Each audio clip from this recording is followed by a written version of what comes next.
ये गांठ बांध ले साधक कि स्वप्न में भी कभी किसी को अपना न मान ले कि ये मेरा प्रिय है, नहीं तो वही तुम्हारे जीवन का घातक चिंतन वाला बन जाएगा, तुम्हारे चिंतन में बाधा पहुंचा देगा। ये माया पहले झुक के आती है, क्योंकि अगर सीधे युद्ध का चैलेंज दे के आवे तो साधक कभी परास्त ही नहीं हो सकता, क्योंकि भगवत पार्षद है। साधक जब मारा गया तो दया में मारा गया। इन शब्दों को बहुत ध्यान से सुनना। ये सत्संग है भगवत प्राप्ति के लिए, चाहे गृहस्थ साधक हो या विरक्त साधक। कभी माया ऐसे चैलेंज करके नहीं आती संतों के पास, साधकों के पास, भक्तों के पास, क्योंकि जानती चैलेंज करने पर इनका स्वामी खड़ा हो जाएगा, और स्वामी साथ खड़े तो दासी है माया, सामने टिकेगी नहीं, भाग जाएगी। वो बड़ी चतुरता से आती, प्रवीणता से झुक के आती है और झुका के रौंद के जाती है। ये लिख लो कागज में, चाहे दिमाग में लिख लो। झुक के आती है और झुका के रौंद के रुला के फिर उन संतों का अनुभव निकलता है। स्वप्न में भी कभी किसी को अपना ना माने। यहां जीवन में बात लिख लेनी चाहिए। यह अनुभव की बात है। विक्षेप त्रिभुवन में कोई नहीं डाल सकता। विक्षेप वही डाल सकता है जिसको अपना माना है, बस। वो चाहे वस्तु हो, चाहे व्यक्ति हो, चाहे स्थान हो, जिसे अपना मान लोगे वही तुम्हारे भगवत चिंतन में बाधा खड़ी कर सकता है, अन्यथा किसी की ताकत ही नहीं है।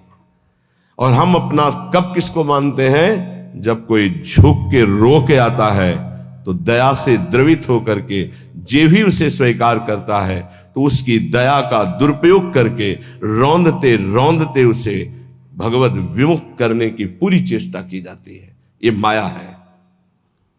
इसलिए असंगोहम पुरुषः, जिसने ये ब्रह्म सूत्र अपने जीवन में धारण किया, ये हम बहुत चूक की बात बता रहे हैं।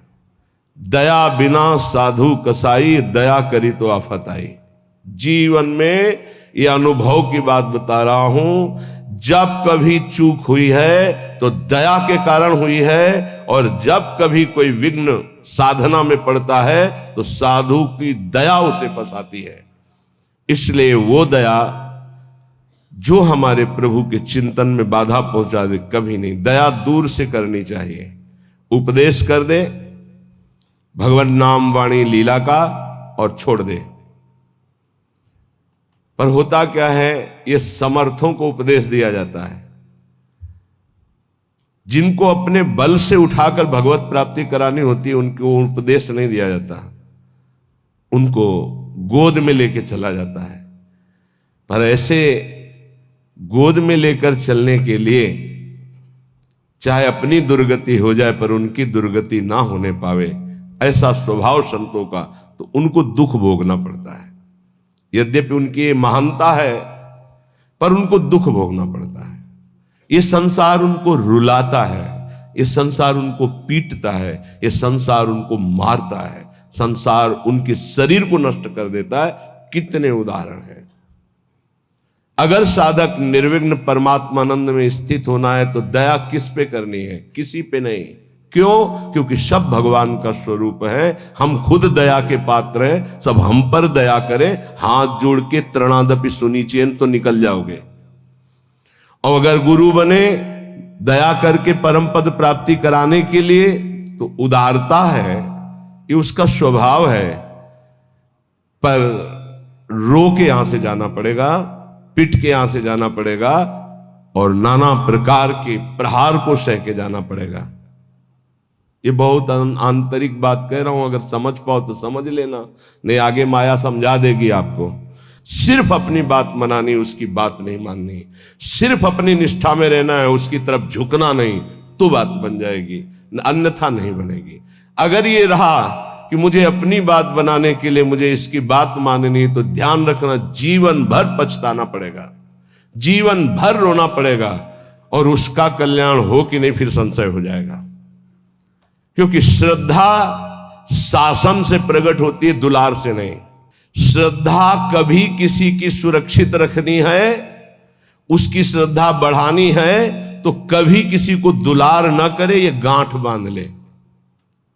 आप इस भाषा को नहीं समझ पाएंगे, लेकिन इसको मान लोगे तो जीत जाओगे माया पर। संतों के अनुभव सुने जाते हैं, वो किसी राग द्वेष से युक्त नहीं होते, वो परमात्मा साक्षात्कार कराने वाले होते हैं।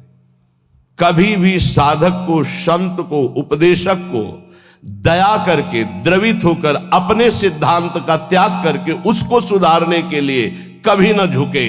अगर अपने सिद्धांत से उसका उद्धार होता है तो ठीक है, अपने सिद्धांत को त्याग दिया तो जीवन भर पश्चाताप रहेगा और सामने वाले का उद्धार नहीं हो सकता। ये खूब सूक्ष्मता से रात रात भर भगवत चिंतन करके उसका अनुभव कि उपासक की ये गलती हो जाती है। अपने लोग किसी भी बात को, किसी भी घटना को घुस करके हुए घुनाक्षर न्याय, जो जैसे घुन गेहूं को ऊपर पूरा सुरक्षित रखता है और एक जगह से छेद करके अंदर जाता है और पूरा का पूरा माल ले लेता है, केवल खोखा रह जाता है, ऐसे उसे घुनाक्षर न्याय कहते हैं। किसी भी घटना, किसी भी शब्द पर घुस जाना और उसके रहस्य को निकाल करके ज्यों का त्यों ऐसा अनुभव करना, ये उपासक बड़े बड़े संतों से गलती हो जाती है। और इसी गलती का नाम साधुता है। इसी गलती का नाम साधुता है कि वो अपनी गति दुर्गति का ध्यान न रख करके पामर जीवों को परम पद प्रदान करने के लिए नीचे उतर जाते हैं। आओ हमारे सर पर पैर रखो और भगवत प्राप्ति करो। हम जैसे हैं वैसे प्रियालाल के हैं। हमारे प्रियालाल में अपार सामर्थ्य है। साधक जब तक भगवत साक्षात्कार न कर ले तब तक तटस्थ भूमिका रखे, कभी किसी को अपना न मान ले, नहीं तो भगवत साक्षात्कार में बाधा पड़ जाएगी। तुम जैसे हो वैसे भगवत साक्षात्कार कर सकते हो। हमारी बात ध्यान रखना। काम है, क्रोध है, लोभ है, चिंता मत करो। ये नारकी गति प्रदान करने वाले शत्रु हैं, पर हम जिनके शरणागत हैं उनके प्रभाव से, जैसे जंगहा लोहा पारस के प्रभाव से सोना बन जाता है, तो पारस भी तो जड़ है। जड़ पारस अपना स्वभाव नहीं छोड़ती तो चैतन्य घन परमात्मा और हमारी स्वामिनी किशोरी जो, वो अपना स्वभाव कैसे छोड़ देंगी? उनका स्वभाव ही है जो उनकी शरण में आ गया उसे निर्मल कर देना, प्रेम प्रदान कर देना। पर अपना कोई एक स्वप्न में भी नहीं होना चाहिए। सपने हो और न देखत कोई ऐसा सहयोगी नहीं है जो मुझे प्रियालाल में लीन करने का सहयोग करे। प्रियालाल से दूरी बनाने वाला मित्र तो मिल जाएगा। जब तुम भगवत मार्ग में चलोगे तो रुददपि पित्र मात्र बंधु पुत्रादिकम अपहायन सम्यनार्ह दुखते ही, तुम्हारे माता पिता तुम्हारे विरुद्ध हो जाएंगे। भगवत मार्ग में चलोगे तो कोई बिरला ही होता है जो अनुकूल हो जाए। बहुत कठोर हृदय भगवत मार्ग में चाहिए। ममता से लड़ने के लिए कठोर हृदय चाहिए। समता में स्थित होने के लिए सहृदय चाहिए। दोनों बात होना है। ये हमारे प्रभु के सद्गुण हैं। कुसुम से भी कोमल और वज्र से भी कठोर। अपने शब्द के लिए कठोर, और ये अपनापन जहां प्रभु में समर्पित हुआ तो सहृदय। इसको समेटो अपनेपन को। रुददपि पित्र मात्र, रुददपि यदि वो रो रहे हैं या ऐसी युक्तियां पेश कर रहे हैं, उपासक को चाहिए इस जाल में न फंसे। महाप्रभु चैतन्य देव, बड़े बड़े आद्य गुरु भगवान शंकराचार्य, बड़े बड़े महापुरुषों के जीवन चरित्रों में दे पाया गया कि केवल वही घर में थे, केवल वही। लेकिन प्रभु के विधान को मानकर मंगल में संन्यास धर्म का अवलंबन लेकर छोड़। सची माता ने तो यह भी कहा था कि बेटा पानी की तो बात जाने दो, अगर हम मरना चाहें तो कोई जहर देने वाला भी नहीं। विष्णु प्रिया तो अभी नवीन बालिका है और मैं वयोवृद्धा हूं, और जानते हो तुम्हारे सिवा कोई है। तो उनका मां श्री कृष्ण मुझे प्रेरित कर रहे हैं, मैं रुक नहीं सकता, आपको अनुमति देना होगा। ऐसे भगवान शंकराचार्य जी ने कहा, मां भगवान शंकर प्रेरणा कर रहे हैं, मुझे सन्यास लेना ही होगा। तो उनका बेटा, मेरा तो कोई नहीं है, ना कोई और पुत्र है, ना तेरे पिता है, कोई नहीं है और केवल तू ही है। तो उनका, मां बिना अनुमति के सन्यास लिया नहीं जाता और आपकी अनुमति अनिवार्य है, तो क्या आप मुझे अनुमति नहीं देंगी? तो बेटा कैसे दे सकते हो? तो चलो मां गंगा स्नान करने चलते गए। तो वो तो महायोगी थे, मगरमच्छ प्रकट कर दिया। बोले मां मुझे मगरमच्छ खा रहा है। अरे बोले बेटा मैं वृद्धा हूं, कैसे बचा सकती हूँ? बोले सन्यास की अनुमति देके कह दो सन्यास। बोले बेटा मगरमच्छ से तो अच्छा है तुम जिंदा रहो, सन्यास ले लो। अनुमति हो गई, मगरमच्छ का ध्यान हो गया। तो उनका बेटा, अंतिम संस्कार करने वाले तो तुम ही हो। तो उनका, मां वचन देता हूं कहीं भी होऊंगा और सुनूंगा कि मां का शरीर पूरा हो रहा है तो अंतिम संस्कार मैं करूंगा। आकर के दंड रख करके शिष्य को दे करके भगवान शंकराचार्य ने मां का संस्कार किया। रुददपि पित्र मात्र बंधु पुत्रादिकम अपहाय निशम्य नारहदुक्तिये। कोई युक्ति तुम्हें भगवान मार्ग से विमुख न कर पावे। बड़े प्रलोभन, बड़े भय, कमर कस के चलना इस मार्ग में। श्रीपाद कह रहे हैं, हृदय परम कठोरताम दधानो द्रुत मवलोकय कृष्ण केलि कुंजम। हृदय परम कठोरताम, इस मार्ग में चलने वाले को हृदय को बहुत कठोर रखना पड़ता है। और कठोर ऐसा जैसे नारियल, अंदर एकदम कोमल, बाहर एकदम कठोर। बाहर नारियल जैसा रहे ना, नारियल को देखते हो जटा, फिर कठोरता उसकी खप्पर की, और अंदर देखो बड़ा मुलायम मीठी गरी। ऐसे संत होते हैं, हृदय से एकदम कोमल, बाहर से एकदम कठोर, उनको जल्दी कोई पहचान नहीं सकता। हृदय परम कठोरताम दधानो द्रुत मवलोकय कृष्ण केलि कुंजम। यदि तुम मेरी ये बात मान गए और हृदय को कठोर कर लिया और ममता का त्याग करके निरंतर भजन किए, तो इसी जन्म में तुम श्री कृष्ण केलि कुंजम, श्री कृष्ण केलि कुंजम क्या, राधा केलि कुंजम, हाँ श्री राधा केलि कुंजम प्रवेशम, प्रवेश हो जाएगा श्री जी की केलि कुंज में। ये संपूर्ण वृंदावन राधा केलि कुंज है, प्रियालाल की केलि कुंज है। मान जाओ, हम ये नहीं कह रहे कि हमारे भाव कहने का कि आप सन्यास ले लो, नहीं ये नहीं कह रहे। हृदय को मोह ममता रहित करके उन्हीं के बीच में रखकर उनकी सेवा करते हुए खूब भजन करो। बोले तुमने क्यों नहीं किया? हमारे भाग्य में लिखा था। ये तुम्हारे लोगों के भाग्य में लिख दिया है। किसने लिखा है? ब्रह्मा ने नहीं लिखा, गुरु ने लिखा है। ये ब्रह्मा के लिखे भाग्य से नहीं। कुंडली देख लो अपनी, निकलवा लो कुंडली, उसमें लिखा हो कि बाबा जी बनेगा तो हमें बताना। ये गुरु भाग्य बदल दिए।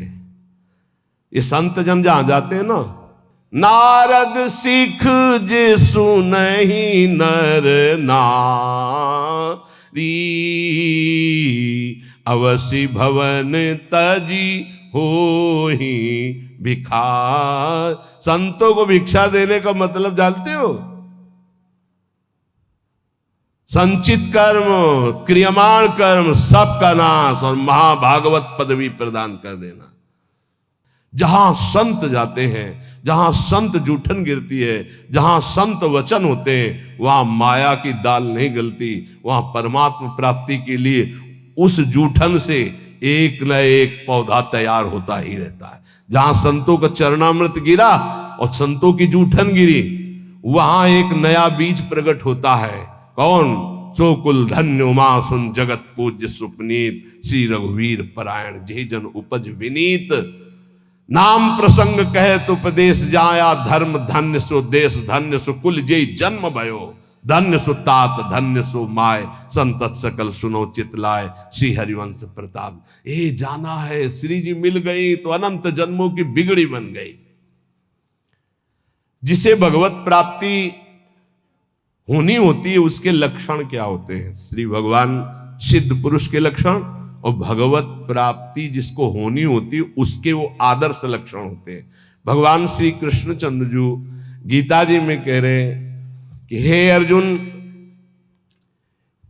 यदृच्छालाभ संतुष्टो, ये बहुत सुंदर श्लोक है, जीवन में उतारिएगा। यदृच्छालाभ संतुष्टो द्वंद्वातीतो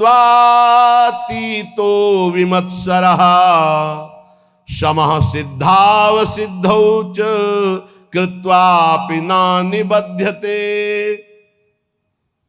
यदृच्छालाभ संतुष्टः, हे उपासक, ये सिद्ध महापुरुष के लक्षण है और उपासक को ये धारण करना चाहिए जिसे भगवत प्राप्ति करनी है।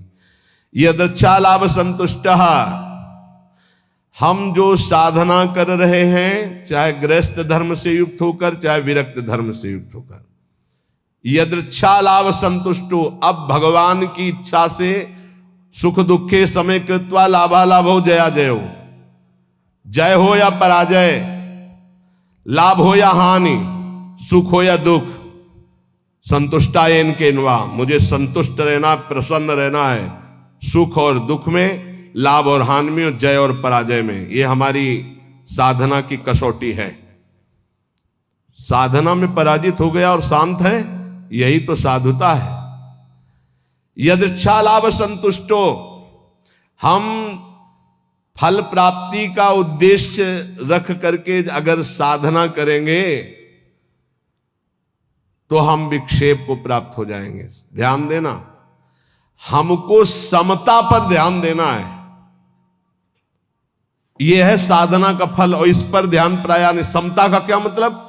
हार और जीत में समान, लाभ और हानि में समान, सुख और दुख में समान। ये भगवान के वचन है। सुख दुखे समय कृत्वा लाभा लाभो जया जय, चित्त विक्षेप में या आनंद में समान, परिस्थिति बिगड़ी हुई या सही समान, कोई साथ दे रहा है या नहीं समान, साधना का फल मिल रहा है या नहीं समान। अरे 20 साल हो गए अभी वही काम करो, लोभ, समान वृत्ति, विक्षेप नहीं, शांत। यदच्छा लाभ संतुष्टो द्वंद्वातीतो विमत्सरः, बहुत अमृत में। हम साधना कर रहे हैं, अनुकूलता मिले या प्रतिकूलता, लाभ मिले या हानि, मान मिले या अपमान, स्तुति मिले या निंदा, विकार है या निर्विकार, पर हमारी स्थिति में फर्क नहीं पड़ेगा, हमारी निष्ठा पे फर्क नहीं पड़ेगा, हमारी श्रद्धा पे फर्क नहीं पड़ेगा। यदृच्छा लाभ संतुष्टो, पकड़ो पकड़ो इस बात को, अभी आनंदित रहोगे। हमें मतलब है नहीं अपने हृदय से, क्यों नहीं मतलब है? हमने दे दिया ना प्रभु को। बोले हमारा मन शांत नहीं, तो तुमने दिया क्या? यार किस तरह झूठे दानी हो। शरणागति तो यही से होती, तनुवांग मनोभिरमलई सोहम तयुवाश्रिता, शरीर मन वाणी कर्म प्राण सब कुछ प्रभु को समर्पित, मैं सहित। अब हमारा क्या, ये तो हरि का है, प्रियाजू का है। फिर सुन लो, योगी सांगोपांग साधना करता है, साधना में कायरता नहीं है, लेकिन फल में अनुकूलता हो या प्रतिकूलता, लाभ मिले या हानि, मान मिले या अपमान, स्तुति हो या निंदा, जो कुछ भी हो उस समय अंतःकरण में सम रहना, यह साधना की उत्तम अवस्था है। असंतोष पैदा ना होने पावे। ये तो हुई विरक्त साधक या भगवत भक्त की। अगर गृहस्थ में है तो जैसे उत्तम व्यापार करता है, व्यापार में घाटा हो जाए या लाभ हो जाए तो भूले नहीं, घाटा हो जाए तो प्रभु को भूले नहीं, समान भाव। फिर हम प्रयास करेंगे। अंतःकरण बिगड़ना नहीं चाहिए, श्रद्धा नहीं बिगड़नी चाहिए। हर एक परिस्थिति में तुम्हारा अंतःकरण अपनी आराधना में लगा रहना चाहिए, तो उसके हृदय में जो फल होगा उसका नाम होगा समता, जो भगवत प्राप्ति का स्वरूप है। ऐसा नहीं कि लाभ का और हानि का उसे ज्ञान नहीं होता, होता है, पर उसको दुख नहीं होता। किसको? जो भगवद आश्रित भजन करने वाला होता है। लाभ होने पर अभिमान नहीं होगा, हानि होने पर दुख नहीं होगी, जय होने पर फूलेगा नहीं, पराजय होने पर निराश नहीं होगा।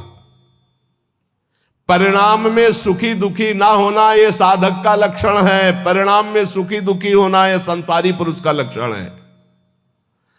साधक का अंतःकरण अनुकूलता प्रतिकूलता के असर से ऊपर होता है। संसारी पुरुष का हृदय अनुकूलता पे हर्षित होता है, प्रतिकूलता पे रोता है, शोकित होता है। तुम संसारी पुरुष नहीं हो, घबराना नहीं, क्योंकि तुम साधक हो, भगवान के शरणागत हो, अंतःकरण में तुम्हारे ऊपर कोई प्रभाव नहीं पड़ना चाहिए अनुकूलता या प्रतिकूलता का। ये कब? जब पापाचरण नहीं होंगे तब। पापाचरण होंगे तो केवल बातें सुनोगे, इसका प्रभाव पड़ेगा। यदृच्छा लाभ संतुष्टा, जैसे प्रभु तुम्हें रख रहे, जोई जोई प्यारो करे सोई मोई भावे। देख लो, प्यारे हराना चाहते तो हम जीतना क्यों चाहें? हम राजी है। प्यारे दुख में रखना चाहते तो हम सुखी क्यों होना चाहें? हमें दुख वो सुख से भी बढ़कर है जो हमारे प्यारे हैं। बने तो रघुबरते बने, वो बिगड़े तो भरपूर। हम उस बिगड़ने पर भी सुखी हैं क्योंकि प्रभु के विधान से हो रहा, मैंने थोड़ी सोचा है। यदि इच्छा लाभ संतुष्टा, पहला बैठा लो, किसी भी स्थिति में विचलित नहीं होना, किसी भी स्थिति में नहीं, ऐसा नहीं होता। लाभ हो या हानि हो, अनुकूलता हो या प्रतिकूलता हो, मान हो या अपमान हो, निंदा हो या स्थिति हो, समान भाव रख के तब माना जाएगा इष्ट प्रेम या गुरु प्रेम। जोई जोई प्यारो करे सोई मोई भावे। ये कोई सरल भाव नहीं है। प्यारे ने कैंसर दे दिया, भावे भगाओ, जोई जोई प्यारो करे सोई मोई भावे। अनुकूलता में तो सब गाते हैं जोई जोई प्यारो करे सोई मोई, प्रतिकूलता में गाओ जोई जोई प्यारो करे सोई मोई भावे। आगे कह रहे द्वंद्वातीतो विमत्सरः, जो भगवान का भक्त होता है उस पर किसी भी द्वंद्व का प्रभाव नहीं पड़ता, सिद्ध महापुरुष पर। पूज्यपाद श्री उड़िया बाबा जी महाराज, प्रभुदत्त ब्रह्मचारी जी ने बहुत बड़ा संत संगोष्ठी रखी थी जिसमें हरि बाबा और उड़िया बाबा भी पधारे थे। तो उस समय एक सन्यासी महान जो भारत में यश प्राप्त किए हुए थे, उनके गुरुजन, सिद्ध महापुरुषों की स्वाभाविक यश कीर्ति होती रहती है, तो उससे जो भगवत तत्व के ज्ञान होना और भगवत तत्व का बोध होना, इसमें अंतर होता है। तो भगवत तत्व के ज्ञानी थे वो, पर भगवत तत्व बोध संपन्न महापुरुष तो उड़िया बाबा थे। उन्होंने बस समस्या इतनी थी कि हरि बाबा जब घंटा बजाते थे तो सबसे पहले ओ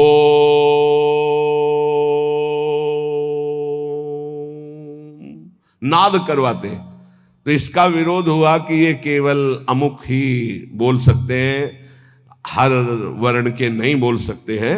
तो उड़िया बाबा से कहा गया कि आप वहां बैठते हैं, आप इसका विरोध क्यों नहीं करते? तो उड़िया बाबा ने कहा हरि स्वयं हरि हैं, हरि बाबा स्वयं हरि हैं, वो जो कुछ करते हैं सब परम धर्म है, हम उनका विरोध नहीं कर सकते।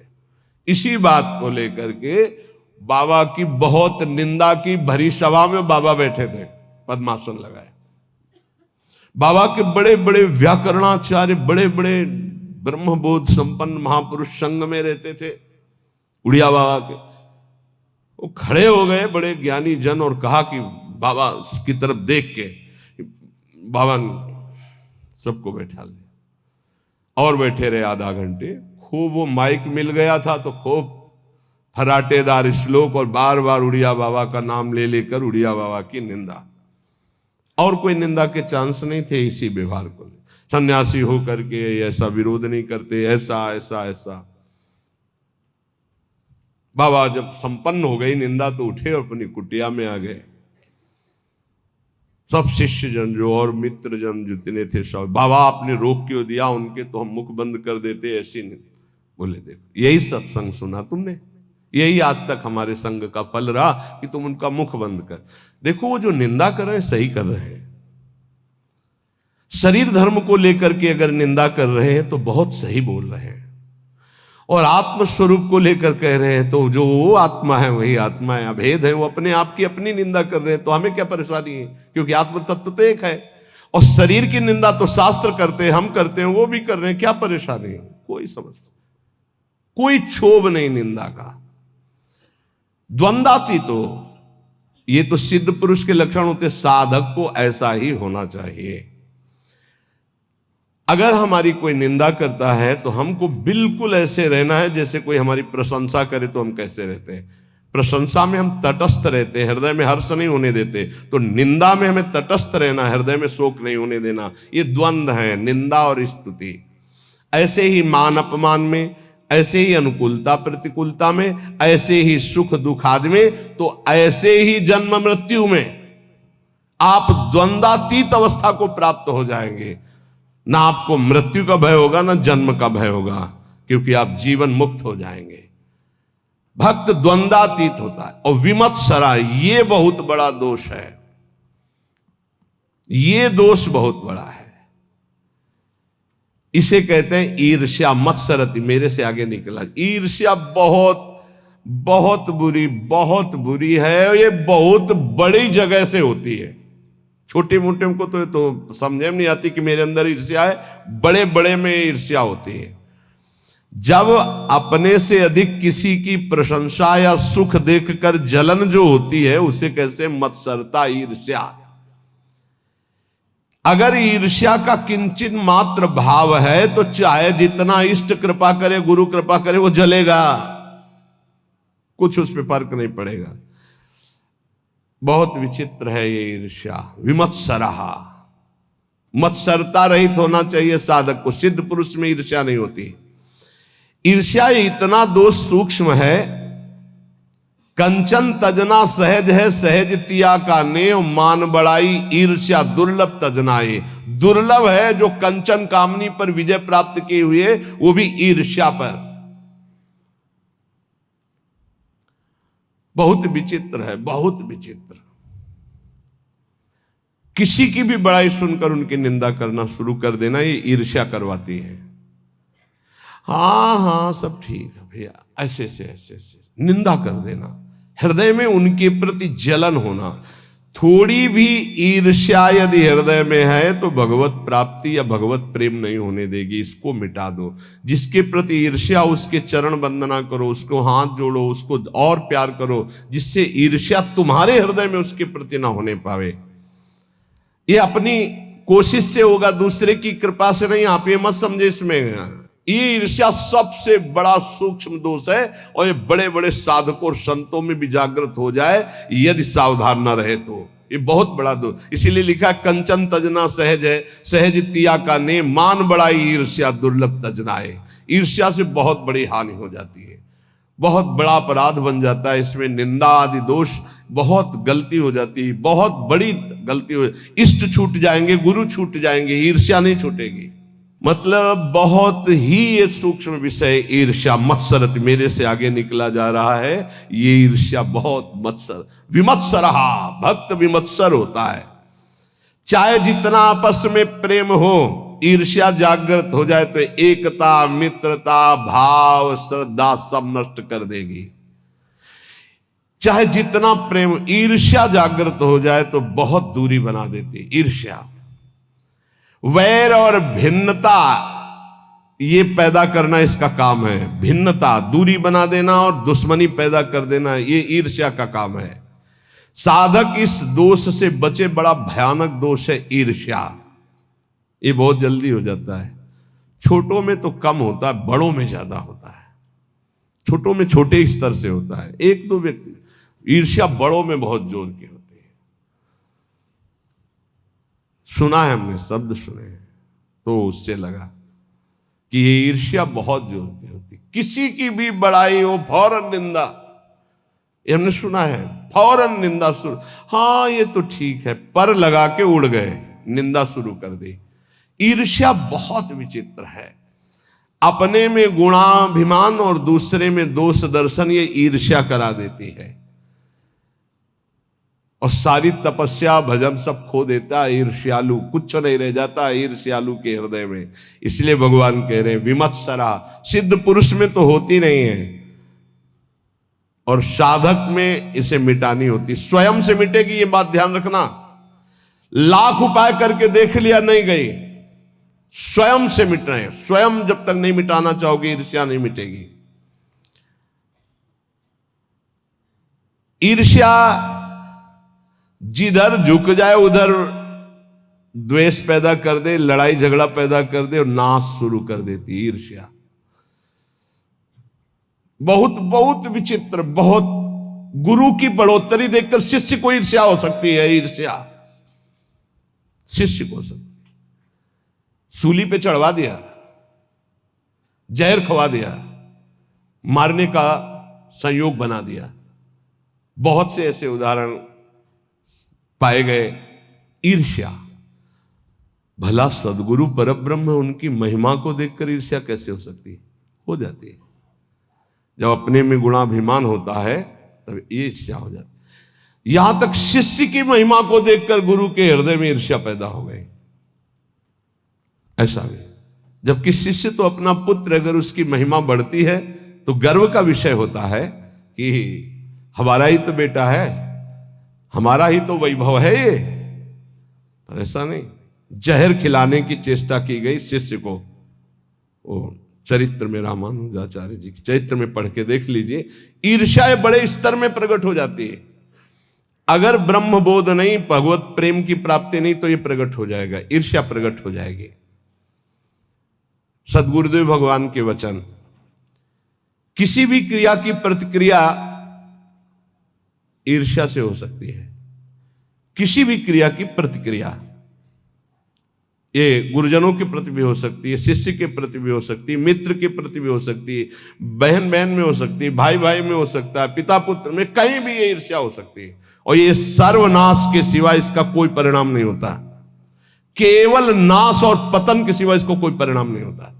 ये शब्द याद कर, ईर्ष्या का केवल, किसी और का नहीं, अपना।